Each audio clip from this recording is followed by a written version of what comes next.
En España tenemos relaciones históricas y relaciones objetivas. Fuimos la última colonia de España. Fuimos el único país de América Latina que tuvo que luchar solo contra España. Es decir, se ha hablado mucho de la guerra de Vietnam en este siglo. El Vietnam del siglo pasado fue la guerra de Cuba. No había 300.000 soldados españoles aquí. Fue una guerra muy heroica, muy dura. Eso tiene que ver también con las tradiciones de Cuba, las tradiciones combativas y el espíritu de nuestro pueblo. Todos los demás se libertaron juntos. Nosotros fuimos el último y tuvimos que luchar solos. Y cuando ya estaba por concluir la guerra, intervinieron los Estados Unidos. Dejamos de ser colonia española, nos convertimos en neocolonia, Estados Unidos. Pero quedaron enormes vínculos familiares, técnicos, económicos, culturales con España, costumbres españolas. Y ellos se mantuvieron. Incluso después de la independencia, decenas de miles de españoles volvieron a Cuba, a vivir a Cuba, entre ellos mi padre. Mi padre lo reclutaron en el servicio militar, allá en Galicia, y lo mandaron de soldado español aquí. Y después que se acabó la guerra lo repatriaron a España y después él vino por su cuenta, porque era de una familia campesina muy pobre de Galicia. Consiguió el pasaje y volvió. Muchos españoles regresaron, muchos españoles se establecieron aquí. Con los años fueron pasando los agravios de la guerra.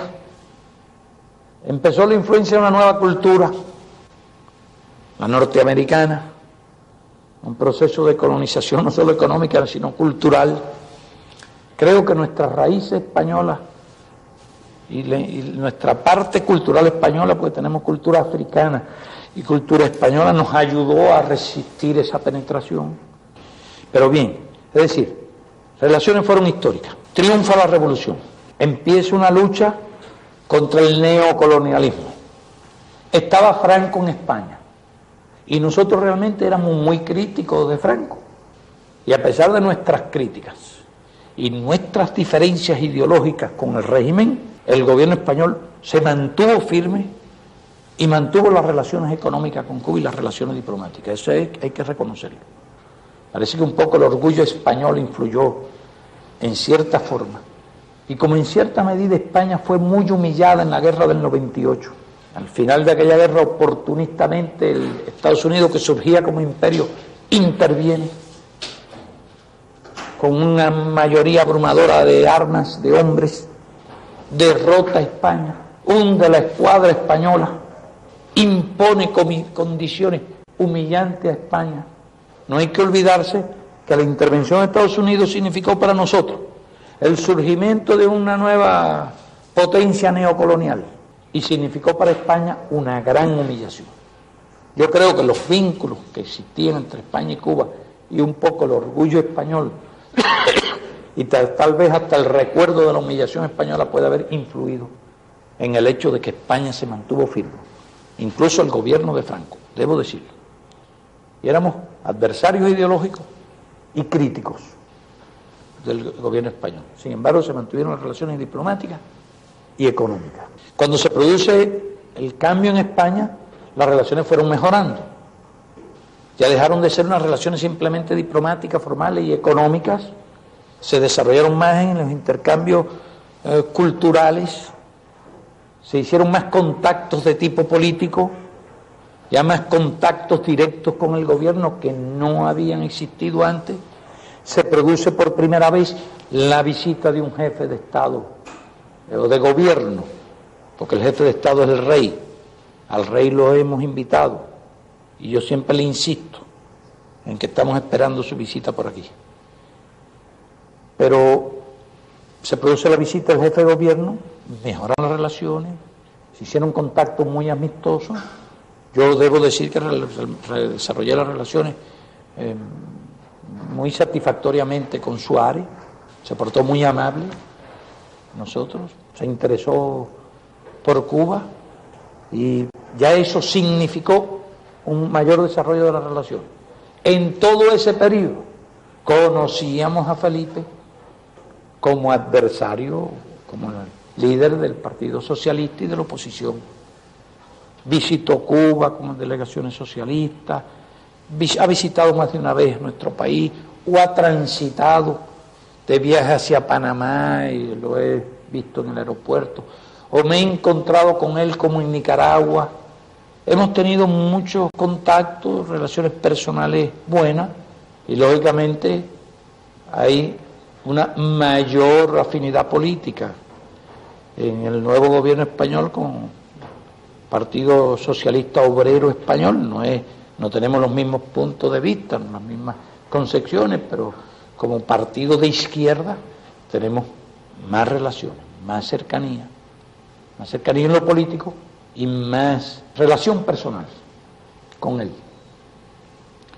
No hay duda que el proceso de democratización de España ha significado un enorme avance. Creo que los españoles se han de sentir muy satisfechos de los cambios políticos, del nivel de democracia y de libertad que hay actualmente en España, una situación muy diferente de la que existía al triunfo de la revolución. Me parece que ha sido un éxito político para España, y conocemos la historia de España, porque en la escuela nos obligaban a estudiar la historia de Cuba, y la historia de Cuba es la historia de la colonia española durante 400, el descubrimiento y 400 años de dominio. Hemos tenido que estudiar todos los gobernadores españoles, todos los golpes de Estado de España y toda la historia de España. Se conoce bastante la historia de España. Y yo diría que esta es una época sin precedente en la historia de España. Es decir, España nunca vivió un periodo tan prolongado de institucionalidad, de democracia como el que está viviendo ahora.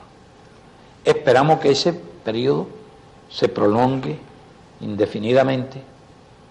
Es un país que se ha industrializado, alcanza un nivel industrial alto. Nos interesa España a los latinoamericanos, nos interesa España a los países del tercer mundo. No quiero meterme en Honduras aquí. Una vez me metí a hablar de los problemas de la OTAN y me criticó todo el mundo, y hasta Carrillo me criticó y dijeron que yo estaba haciendo una incursión en los asuntos de España. Pero yo quise decir lo siguiente, que yo le veo a España una oportunidad única y una necesidad de España, que son sus vínculos con América Latina y sus vínculos con el tercer mundo. Creo que en ese campo España tiene un gran porvenir. Todo lo que la aleje de esos vínculos, a mi juicio, nos perjudica a nosotros y perjudica a España. Mientras más se compromete España con Europa y más europea se sienta, nos sentimos afectados. Sé que una mayoría de los españoles quiere la Comunidad Económica Europea. No podemos oponernos o criticar que España, por razones económicas, quiera participar de los beneficios de la Comunidad Económica Europea, pero puede perjudicarnos en cierto sentido. Habría que ver cuál es el régimen de relaciones comerciales entre España y Cuba y España y América Latina después que España entre en la Comunidad Económica Europea, porque podemos salir perdiendo y no nos interesa mucho. Mientras más se mantenga España alejada de bloques militares, y lo digo con toda claridad, mejores pueden ser las relaciones de España con América Latina y el tercer mundo.